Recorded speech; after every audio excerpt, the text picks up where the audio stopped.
Welcome to the ClevelandDTR.com vlog. I'm Zach. I'm Eric. And today we're going to talk about the NBA Finals. We're going to start with a quick look back at Game 1, and then we'll talk about Game 2 when needs to happen. So what we're going to do, too, is, Zach's he's a Heat fan, boo. So Not really. Anyway, you're gonna kind of present the keys to the Heat, what went wrong from in Game 1, and then talk about what they need to do better in Game 2. And I'm a Thunder fan, Sonics fan. So I'm going to talk about what went right for the Thunder in Game 1 and what they need to do in Game 2. Okay, for the Heat, first of all, I'm a Cleveland fan, but I don't mind LeBron. The Heat, I thought their role players played great. I thought they started the game awesome. Their intensity was unbelievable. They got some three-pointers to fall. I think they made 7 or 8 threes, which that's a lot in an NBA game. I mean, that's good. They got out to the early first-half lead, and then you could just sort of feel the momentum going the other way. In the second half, started standing around. They didn't move the ball as much. Shots didn't go down. And all of a sudden, the Thunder go out to score, I think, 102 points, 101, and we end up losing the game, I think, 101 to 92. Quick little note, when the Heat score 100 points, they're 8-0 in the playoffs, but they've played 19 games, and they've only got there 8 times. So obviously it doesn't happen that often. Their defense let them down a little bit in the second half, and I think they have to slow the game down. The Thunder scored 22 transition points. The Heat scored 4. One was a LeBron dunk, and then a layup in transition. Yeah, and you know the Heat. That's when they're rolling, is when they can get in transition like that. Okay, so I'm gonna talk about the Thunder now. So let me say this: before the Game 1, I did a preview, and my X factors for the Thunder were James Harden and Serge Ibaka. Harden to a bigger degree, Serge Ibaka more, or if he could hit that mid-range, foul line jumper like he did against the Spurs. Turns out I was way wrong. James Harden had 5 points. Ibaka was 1 of 5 from the outside. He ended up having 10 points, but more or less was non-factor. The two guys who were really the X factors for the Thunder for me were Sefolosha and Collison. Sefolosha's good. Yeah, good one. I thought he was really the catalyst to that third quarter. The Thunder came out. They played way more intense. Defensive intensity was way up from the first half, and it was really Sefolosha. Like he was getting after it, covering LeBron, covering Dwayne Wade. Collison puts up 8 and 10. Did a better job on defense than Perkins and Ibaka. So, again, Sefolosha and Collison stepped up. I was way off on Harden and Ibaka being X factors. So that's the first thing I noticed. I think, real quick, didn't Harden pick up his 4th, and that's when Sefolosha came back in? He was Harden fouled LeBron, and then all of a sudden, the Heat stopped moving the ball. LeBron standing out there in the corner. Wade did a lot of some flashy stuff, and then shots didn't go. And then all of a sudden, the guys who hit the shots in the first half, when they get the ball with 2 on the shot clock, they can't do anything. Yeah. And Shane Battier going right against anybody with 2 on the shot clock, he can't do anything. The Thunder's deep. Everyone stepped up on D. I don't want to make it just about Sefolosha, but I think he was really the catalyst. He's the guy that stirred the drink in the second half. Second thing I want to talk about for the Thunder, mainly lacking on the Heat part, is their interior D. This is something that hasn't been talked about a lot, but since probably about the end of the Pacers series, the Heat have been going to a really small lineup. Very small. Joel Anthony isn't playing a lot. He hasn't played at all. Right. For Turioff isn't playing a lot. The 5 that they're usually playing is Bosh or Haslam, which is really undersized. They're not shot blockers. They're not even great post defenders. Haslam's okay, but he's not great. So I think the Heat have really struggled lately with point guards with Rondo and Westbrook, and granted, those are 2 of the best point guards in the league. But these guys are blowing by people, blowing by Chalmers, blowing by Wade, and there's no one to help. You saw with Durant too. He got to the rim, and it was a bunny because you don't have any interior defense. You don't have anyone that can guard the paint. And not only that, their weak side rotation has been really bad. Like once Westbrook cuts in, there had to been like 3 or 4 easy baskets where he drove right and then just found a guy standing on the left-hand side of the basket for bunny. So Heat's defense, interior defense particularly, isn't getting enough criticism in my opinion. So I think Westbrook needs to just keep attacking. I think you need to pick something to give up. And like for example, in the first half with Sefolosha, I would give up that 3-point shot, have his guy help a lot. I wouldn't guard Perkins super tight, let him catch the ball. If Perkins is going to score 25 and beat you, that's fine. But you got to pick something out.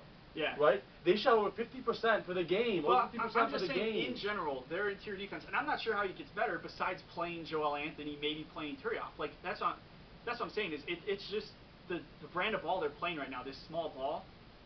Their interior defense is going to be lacking. Even with Westbrook driving so much, so just get someone over there to help earlier, make a different pass, and you got to let certain shooters shoot, and that's fine. You got to pick your poison. But again, it's when Durant drives the ball, then you're in trouble. Yeah, like you don't have anyone jumping up, no 7-footer that can go straight up and bother him. Who should LeBron guard? Well, I know let's get to that. Let's get to Game 2. I still want to talk about Game 1 a little more. So last point on Game 1. I was watching the first half and sitting there, I hate the Heat. Oh. I'm basically throwing the remote going, I cannot believe they're playing this well. Battier's nailing threes, Chalmers nailing threes, Westbrook's making that or missing that pull-up jumper. And I was just saying, this is going completely wrong. I like the Thunder's chances just because the Heat were playing so well, and the Thunder, I mean, they didn't play awful, but they weren't playing good at all. I mean, they were off their game. So let me throw these numbers to you as a segue into the Game 2 preview. Chalmers goes 5 of 7, gives you 12 points. Sure. Battier goes 6 for 9, gives you 17 points. Unbelievable. I think they combined for 6 of 10 for 3-point shooting. Yeah. Those two. Right. Heat from the 3-point line, 8 of 19. Not bad, not great, but not bad. Not bad at all. Especially the on Heat. The road. Right, on the road, and that's mostly role players. That's not LeBron. That's Haslam Heat or Haslam. Yeah. And okay, so those are Heat numbers. Thunder numbers. Thunder from 3-point land, 5 of 17. Sure. Westbrook shooting 10 of 24. He had a good second half. I mean, made good better decisions. Terrible first half. Terrible. He was missing every pull-up jumper he took, and that's a big part of his game. Harden, 5 points. You look at that stat, like I throw those stats at you before Game 1, I would say there's a 90% chance the Heat lose, or the Heat win. Yet the Heat, honestly, in the second half, it didn't even look like it was remotely close. So my question to you is, given those numbers, what can the Heat do to make this a series? It doesn't look good. I'll be honest, it doesn't look good. I think, first and foremost, though, yeah, our role players played great, but I don't think two of your supposed big three played good. I know Bosh, I think, was 4 for 11, and I think Wade ended up 7 for 19. Together, they're like 11 for 30. And between those two guys, you need more production. Even LeBron shot, I think, 11 for 24. So you add those two guys up, they shoot 33%, 35%. The Thunder as a team shot over 50. So while the role players help them out, okay, so I think one is you need your big guys, your big stars to play better. Okay, I don't think you're going to get that production from Battier again. No. Probably. No way. I know Miller did go 0 for 3, though. I don't think Miller hit a shot. So maybe he'll hit one, maybe Battier hits 2 less. Listen, if Battier is not taking it and LeBron shooting it or Wade shooting the ball, I don't think it's a terrible trade. Okay. If he's missing 2 or 3, he's not going to take more. Here's what I'm going to say about the Heat with that point. So Wade just looks like he's running on E right now. He looks dead. I agree. He just looks dead. Like it's not even that he's. Listen, they play every other day now. He just doesn't look like he has it. They played 20 games now in the playoffs. They went 5 and they went 6 with the Pacers. They went 7 with Boston. They came back 2 days later and they played this game. I agree. He's 32. He's had some injuries. But in Bosh too, this is another thing a lot of people haven't talked about, is people have been kind of criticized Bosh Game 1, but if you notice, he's not playing in the post at all. Correct. He's just staying out on the perimeter, hitting jump shots, and I have to think. Could he still be hurt? Yeah. Yes. I agree with that. Have you seen him post up one person since he's been back? No, I haven't. I haven't seen it on low. I've seen a couple tips, but the thing is, okay, him at least shooting that jumper and making it though, it's not hurting him that much. There's no one else anyway. I agree, but I mean, if they put Joel Anthony, I just don't think he's 100%. I agree with that. I think anyone knows he's not 100%, but I think it affects his game more than people. He had that great Game 7. Everyone's going, oh, look at the Heat with Bosh.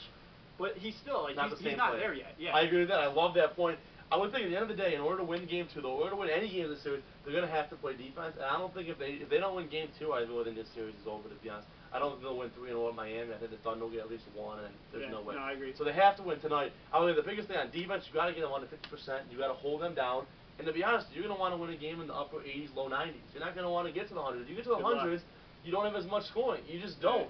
I mean, if you can cut down their fast break points, protect the ball a little bit more, right, and take care of it. And you have to get back on defense. Okay, so let me talk about the Thunder. You got the Heat. 2 quick points, and then I'm going to end with one question for you. I mean, mainly just kind of rhetorical question. Give it to me. But all right, so I'm a little worried about Ibaka and Perkins on the court together. It'll be interesting to see what Scotty Brooks does because Collison saw a lot of minutes, and I'm just not sure that Ibaka and Perkins play well in this series because they're just big guys who don't stretch the court. Can't really come outside to guard Bosh, like one guy can stay in there and guard Haslam, so it'll be interesting. I don't think those two can play on the court as much as they have been. So it'll be interesting to see the Ibaka, Perka, Collison, how they deal with that rotation in minutes. The other thing, similarly, is I'm interested to see the minutes for Cephalosha and Harden, because, again, I thought Tawo Cephalosha was one of the biggest keys to that game, his defense. And he doesn't play a lot usually. He's usually, 20 minutes or so? Harden's pretty much a starter. He gets starter minutes. He does get starter minutes. Then if you notice in the fourth quarter, I don't think he came back in like the 4 or 5 minute mark under the 5. I mean, he didn't play at all. Yeah, so it'll be interesting to monitor that because, it's one of those, you want to ride the hot hand with Cephalosha on the defense end. But, so, it's like a fine line between balancing, going away from what you've always done with Brennan and Harden, and going away with what's working now with Cephalosha. So those two things will be interesting to me. But here's what I'm going to end on, and I'm just going to ask this. And you can say I'm hating on LeBron, that's fine. But my question to you and to everyone is, can LeBron be great? Because here's the thing. You look at his numbers, 30 points, 10 rebounds, whatever he's averaging, 33 something. Yeah. But he has not dominated a game besides Game 6 in the Celtics series. The way Kevin Durant took over last night in the Tuesday night in the fourth quarter, the way Kevin Durant took over in the Lakers some of the fourth quarter, we've seen LeBron dominate. And I'm not talking about being really good or finishing your stuff in the stat sheet. I'm talking about dominating a game. He's done that once. And part of that, I don't know, maybe I just seen other things. I didn't watch tape of the game, but is it not me or did not Wade have the ball a lot in the fourth quarter? Especially for Wade, 7 for 19. I thought he had the ball a lot. He has to demand the ball. Okay, it's supposed to tell him to give him the ball too. It's not that damn hard. We don't know what they're saying every time. Let me know. I'll put some on LeBron. I'll put some on Wade. I'll split it, whatever. I mean, LeBron doesn't go to the ball and call for it. But if Boss are saying run a pick and roll for Wade to start the play, then you're in trouble. I was joking with my dad last night. He hates LeBron. I said, listen,